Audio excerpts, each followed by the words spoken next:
खुशबू राय, आप देख रहे हैं एनएमएफ न्यूज। वक्त हो चला है देश और दुनिया की तमाम बड़ी खबरों का, तो चलिए शुरू करते हैं। इजराइल और हमास के बीच जंग का आज 17वां दिन है। इजराइल ने गाजा पट्टी में हमास के ठिकानों पर भीषण बमबारी की है। इतना ही नहीं, एयर स्ट्राइक में अब तक 4600 से ज्यादा फिलिस्तीनियों की मौत हो चुकी है। हवाई हमले के बाद अब इजराइल ने जमीनी हमले की तैयारी भी शुरू कर दी है। इजराइल की सेना ने गाजा पट्टी से सिर्फ 5 किलोमीटर दूर डेरा डाल करके रखा हुआ है। इजरायली सेना गाजा पर किसी भी वक्त ग्राउंड अटैक कर सकती है। दरअसल इजराइल का कहना है कि गाजा पट्टी में बनी सुरंगों में हमास के लड़ाकों ने अपने ठिकाने बनाए हुए हैं। ऐसे में हमास के खात्मे के लिए ग्राउंड ऑपरेशन जरूरी है। इजराइल गाजा पट्टी में रहने वाले लोगों को लगातार शहर छोड़ने के लिए कह रहा है ताकि ग्राउंड एक्शन शुरू किया जा सके। वहीं हमास गाजा के लोगों से इजराइल के अल्टीमेटम को नजरअंदाज करने के लिए कह रहा है। इजराइल और हमास के बीच संघर्ष शुरू हुए अब 2 हफ्ते से ज्यादा का समय बीत चुका है। दोनों ही तरफ से अब तक किए गए हमलों में मौतों का आंकड़ा अब 6000 के पार चला गया है।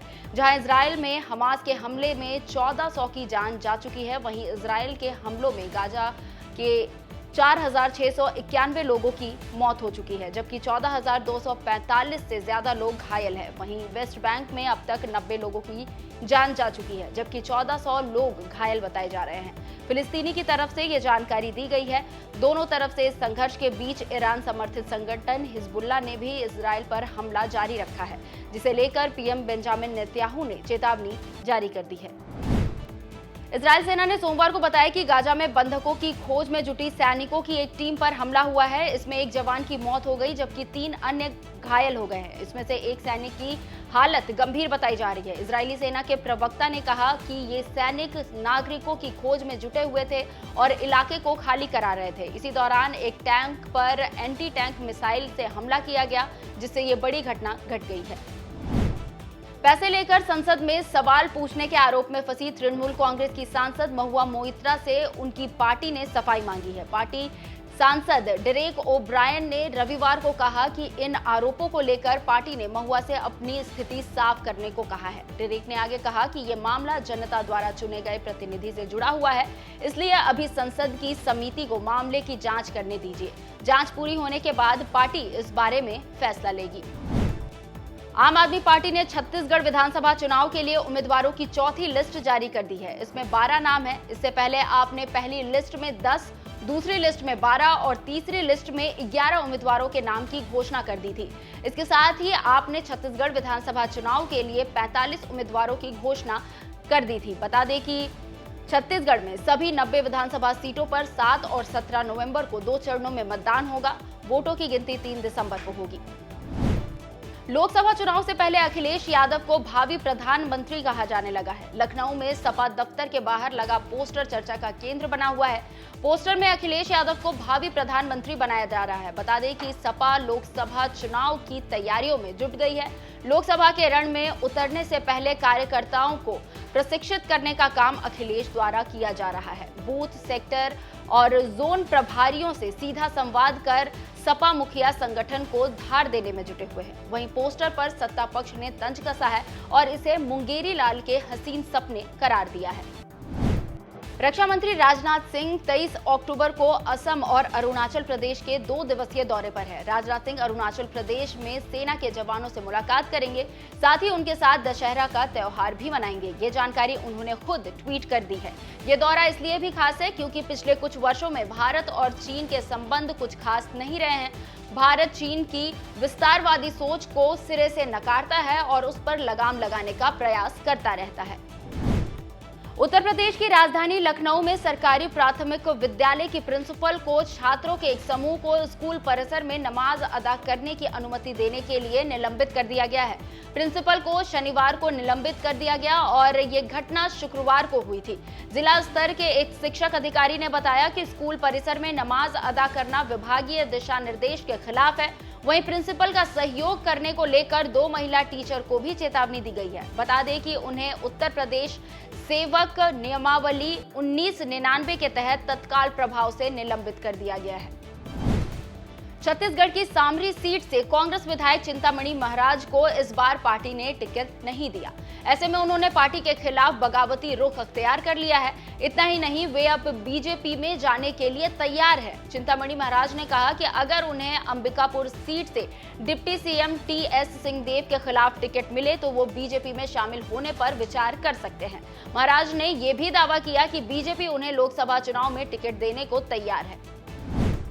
यूपी के मुजफ्फरनगर में भाकियू कार्यकर्ता और किसानों ने एसएसपी दफ्तर पर पहुंचकर विरोध प्रदर्शन किया है। भाकियू की एसएसपी ऑफिस पर पंचायत के लिए सुबह से ही किसान पहुंचना शुरू हो गए थे। पुलिस ने शहर की नाकेबंदी को भी हाई रखा था। बता दें कि चारों ओर पुलिस तैनात रही, वहीं ट्रैक्टरों पर सवार होकर विभिन्न रास्तों से किसान शहर में पहुंचे। यहां पुलिस ने पहले से ही एक डिवाइडर वॉल से बैरिकेडिंग लगाई हुई थी, लेकिन कार्यकर्ताओं ने मिलकर इसे गिरा दिया और एसएसपी दफ्तर में प्रवेश कर गए।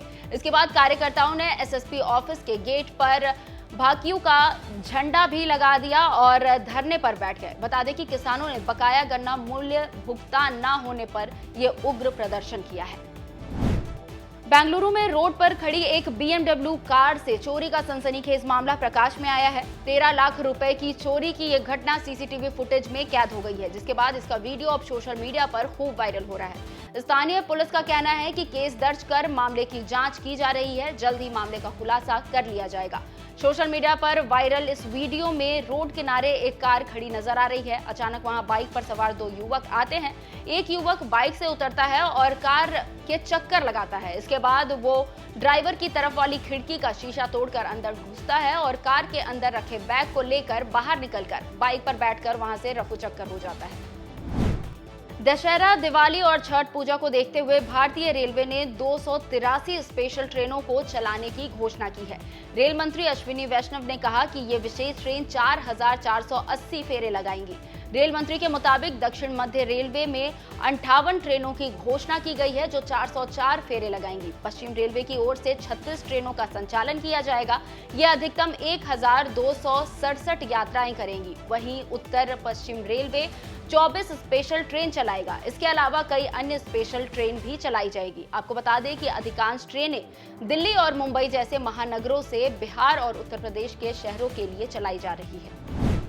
भारतीय क्रिकेट टीम के पूर्व स्पिनर और कप्तान बिशन सिंह बेदी का निधन हो गया और उन्होंने 77 साल की उम्र में अंतिम सांसें ली। उन्होंने 12 साल तक भारतीय टीम का प्रतिनिधित्व किया था। बिशन सिंह बेदी ने भारत के लिए अपने इंटरनेशनल क्रिकेट करियर की शुरुआत 5 जनवरी 1967 को की थी और आखिरी मैच भारत के लिए उन्होंने 4 सितंबर 1979 को खेला था। बेदी की पहचान एक बेहतरीन स्पिनर के रूप में की जाती थी, जबकि वह बल्लेबाजी भी करते थे। उन्होंने भारतीय टीम की कप्तानी में भी अपने क्रिकेट करियर के दौरान की थी। आज शारदीय नवरात्र की महानवमी है। महानवमी के मौके पर देश भर के मंदिर में आस्था और भक्ति का सैलाब देखने को मिल रहा है। इस खास मौके पर सीएम योगी ने कन्या पूजन किया और मां का आशीर्वाद लिया। आज शारदीय नवरात्र का अंतिम दिन है और नवरात्रि के 9वें दिन मां दुर्गा की 9वीं शक्ति माता सिद्धिदात्री की पूजा अर्चना कर कन्या पूजन करने का विधान रहा। देश भर में नवरात्रि की धूम देखने को मिली। सभी बड़ी हस्तियों ने भी देशवासियों को नवरात्रि की बधाई दी। इस अवसर पर एनएमएफ न्यूज की तरफ से भी महानवमी के पावन पर्व पर आप सभी को ढेर सारी शुभकामनाएं। फिलहाल आज के लिए बस इतना ही। ऐसी खबरों से अपडेटेड रहने के लिए हमारे चैनल को सब्सक्राइब कर बेल आइकन जरूर दबा लें। नमस्कार।